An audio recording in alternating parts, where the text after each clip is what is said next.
The audacity arrived over a plate of roasted duck at my $8 million Bellevue Ridge estate.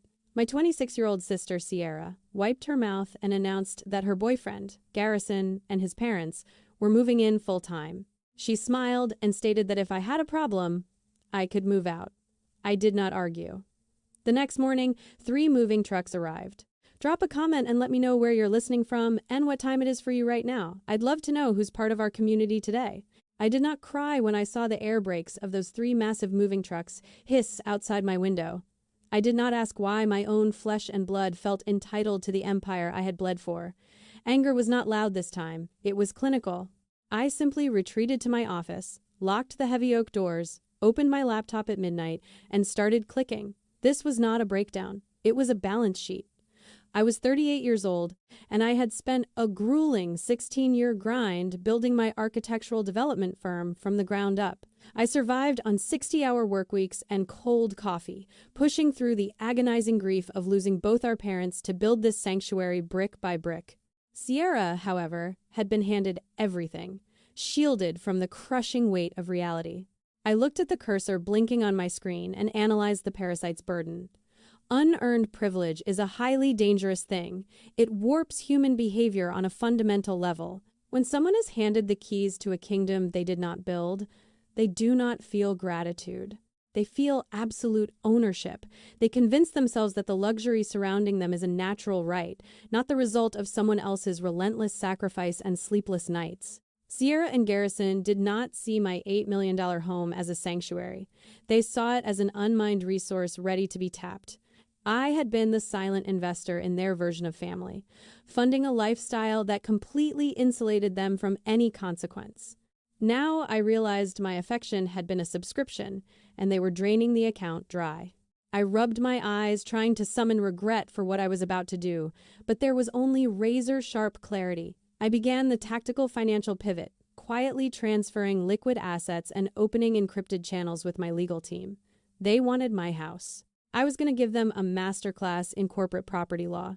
Family ties had morphed into a hostile business transaction, one where I was constantly operating at a heavy, unsustainable loss. The 16 years of endless drafting, of negotiating million-dollar contracts while mourning the only real family I had known, culminated in this precise moment. My sister had demanded I vacate my own premises. I accepted the terms of her hostile takeover.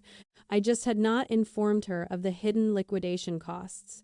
The quiet hum of my laptop was the only sound in the vast estate, a stark contrast to the impending storm I was systematically coding into existence.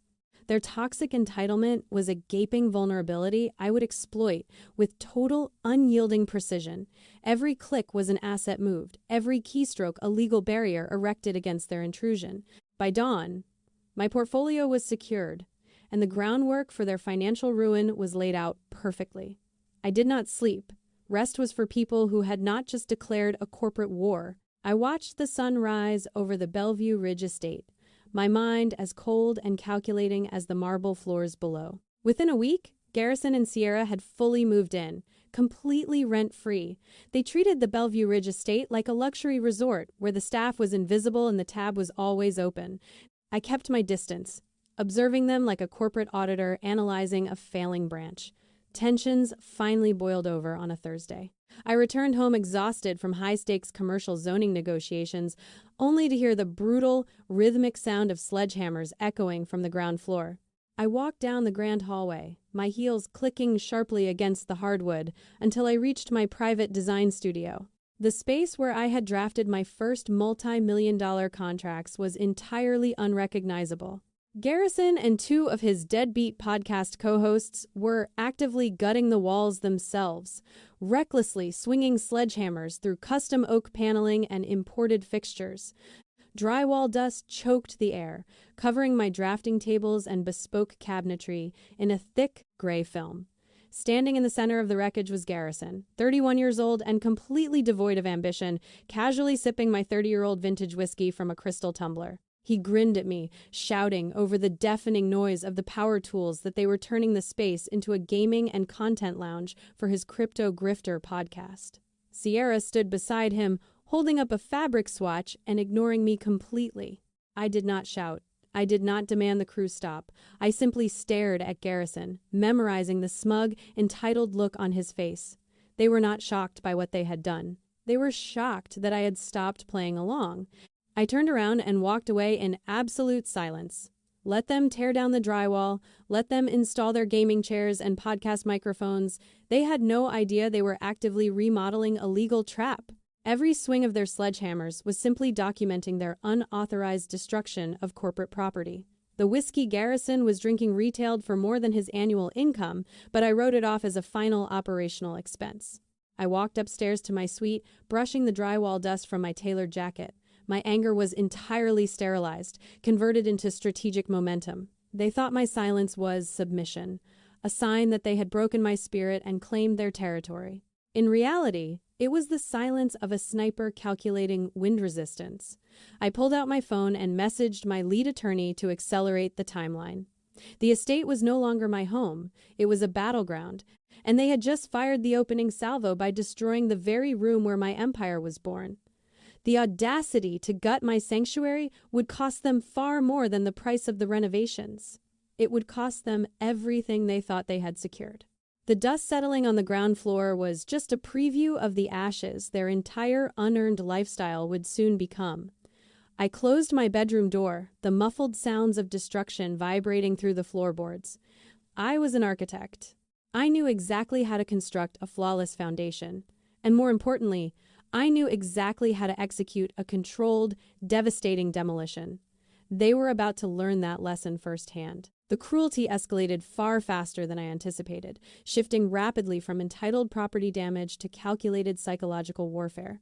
The breaking point arrived via a cold 30-second voice memo sent on a Tuesday afternoon. Sierra decided to fire Lucinda Reyes. Lucy was not just an employee. She had been our estate manager and dedicated caretaker for 20 years. She had spoon-fed our dying mother during her final months and kept our lives meticulously stitched together when our world fell apart. Sierra fired her via a digital recording simply because Lucy had the nerve to ask Garrison to clean up his muddy boots in the grand foyer. I found Lucy in the industrial kitchen, quietly packing her life into cardboard boxes, her weathered hands trembling with unshed tears. I walked up to her, gently closed the flaps of the box she was holding, and told her to stop. I did not confront Sierra. Engaging with a parasite only validates their miserable existence. Instead, I stepped in quietly and executed a massive golden parachute. Within 48 hours, I reclassified her as a Tier 1 corporate executive, authorizing a massive 5-year severance package through my firm's payroll to bypass personal gift taxes. I secured her a $1.2 million corporate pension, and I handed her the permanent keys to a $950,000 company-owned brownstone condo, legally transferring the lifetime use rights into her name. Lucy wept openly, her arms wrapped around me, but I just held her hand, my internal resolve hardening into absolute ice. Her tears were the final emotional receipt I needed. That evening, I packed my most essential belongings, my sensitive financial documents, and my remaining sanity, and relocated my entire life out to the detached studio pavilion on the far edge of the property. I left the sprawling main house entirely to the invaders. The silence in the pavilion was absolute, serving as the perfect, sterile environment to finalize the destruction of their comfort.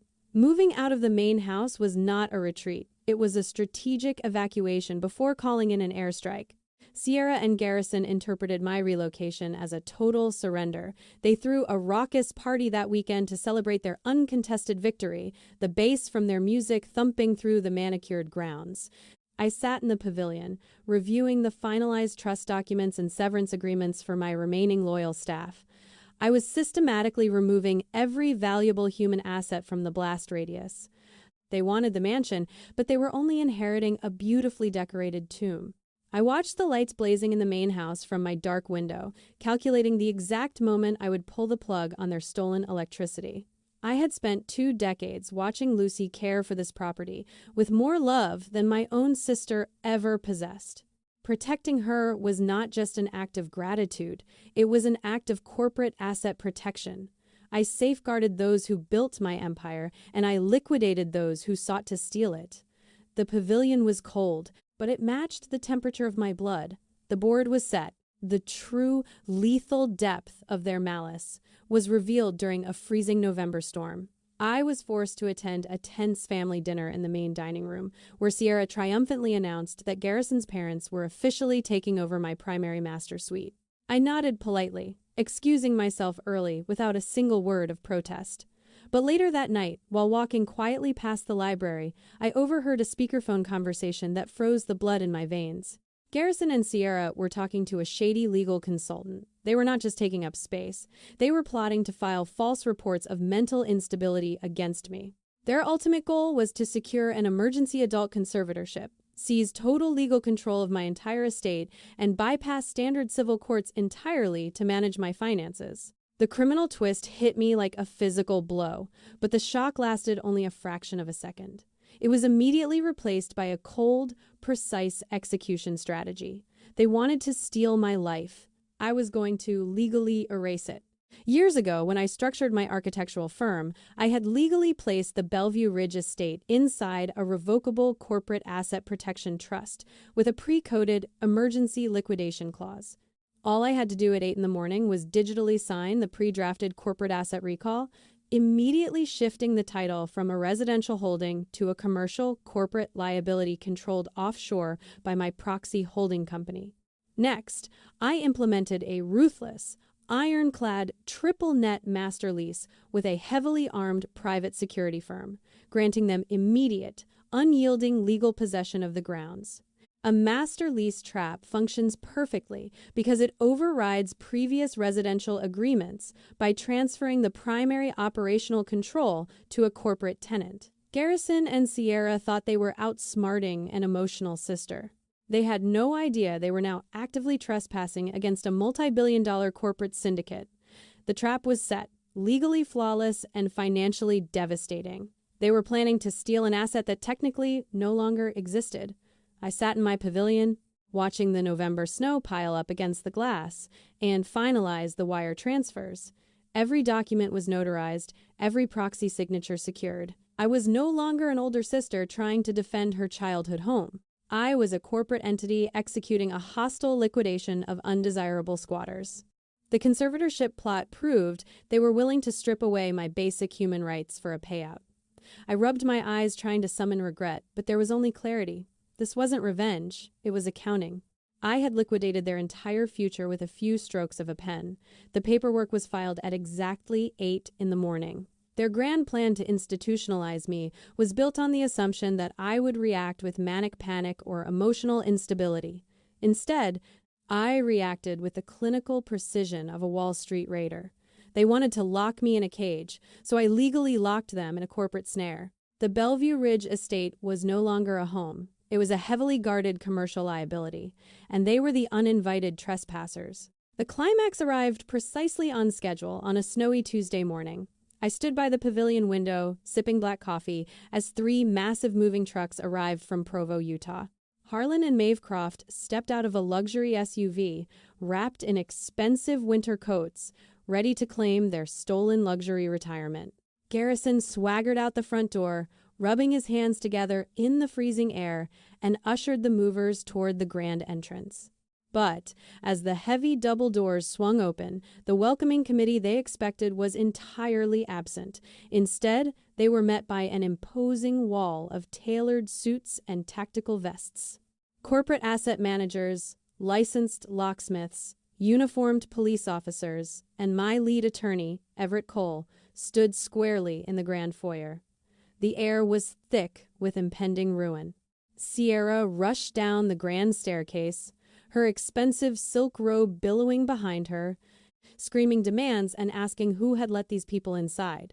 He informed them, in a loud, clear voice, that because the property had been reclassified as a restricted commercial holding facility rather than a residential home, standard squatters' rights no longer applied. They were legally defined as hostile intruders on corporate property, and they had exactly 60 minutes to vacate the premises before facing felony criminal trespass charges. He informed them, in a loud, clear voice, that because the property had been reclassified as a restricted commercial holding facility rather than a residential home, standard squatters' rights no longer applied. They were legally defined as hostile intruders on corporate property, and they had exactly 60 minutes to vacate the premises before facing felony criminal trespass charges. Sierra froze. The color instantly drained from her face as she looked past the line of police officers and saw me standing in the doorway of the pavilion, perfectly calm, holding my coffee mug. Her hands shook violently.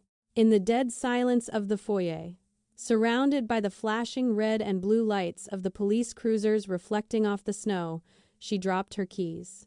They hit the cold Italian marble floor with a sharp, ringing finality. Their reign was over. Garrison tried to argue with the police, but a tactical officer simply placed a hand on his baton and pointed toward the door. Harlan and Maeve stood frozen on the front porch, watching their luxurious retirement dreams evaporate into the freezing morning air. The locksmiths were already changing the locks on the heavy oak doors, the metallic clicking echoing through the vast space. I didn't cry. I didn't ask why. I just watched the eviction unfold, with the cold satisfaction of an auditor closing a successful quarter. They weren't shocked by what they'd done. They were shocked that I'd stopped playing along. The Provo moving truck sat idling in the driveway, completely useless, as my former family was escorted out into the snow with nothing but the clothes on their backs. The operation was executed seamlessly. Conflict at 8 in the morning, retaliation complete by 9. The massive estate was purged of its parasites, returning to the silent, pristine sanctuary it was always meant to be. I remained in the pavilion doorway, my face devoid of any triumph or sorrow. I was simply a witness to a legal transaction.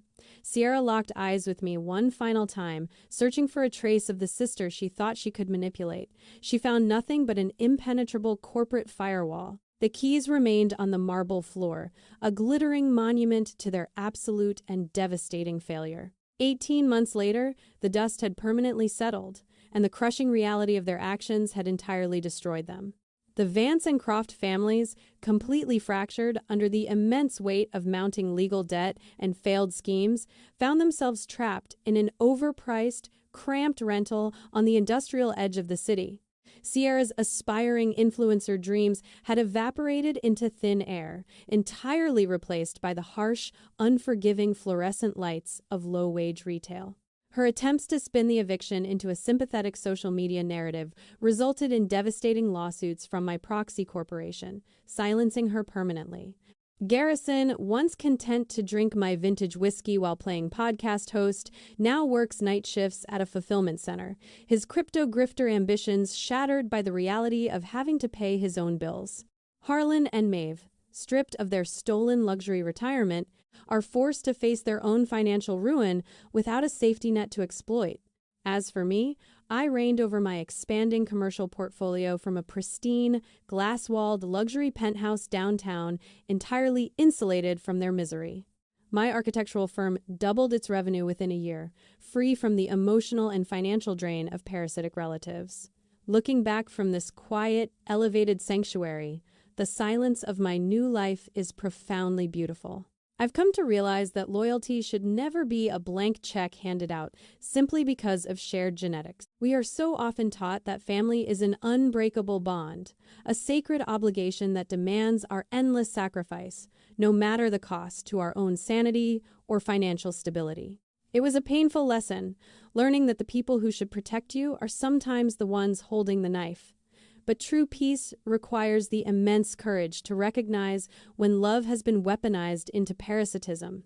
Boundaries are not walls meant to keep the world out. They are the necessary, beautiful architecture of self-respect. Walking away from my own sister, executing that cold, methodical corporate liquidation was the hardest financial and emotional calculation I ever made. But it was the only way to save my own soul from being devoured by their relentless entitlement. Forgiveness isn't always for the other person. Sometimes it's the only way to set yourself free from the heavy ghosts of who you thought they were. I don't harbor anger anymore. Anger requires energy, and I prefer to spend my energy building things that last. I forgave them from a safe, untouchable distance, releasing the resentment into the cold winter air that morning they were escorted off my property. Now, I look out over the city skyline, surrounded by the empire I built, and I feel nothing but an overwhelming sense of gratitude. The cold marble floor where those keys finally dropped was not an ending. It was the solid foundation of a beautiful, unburdened beginning. If this story resonated with you, hit subscribe and share your thoughts in the comments below. Have you ever had to walk away from someone who took your kindness for granted?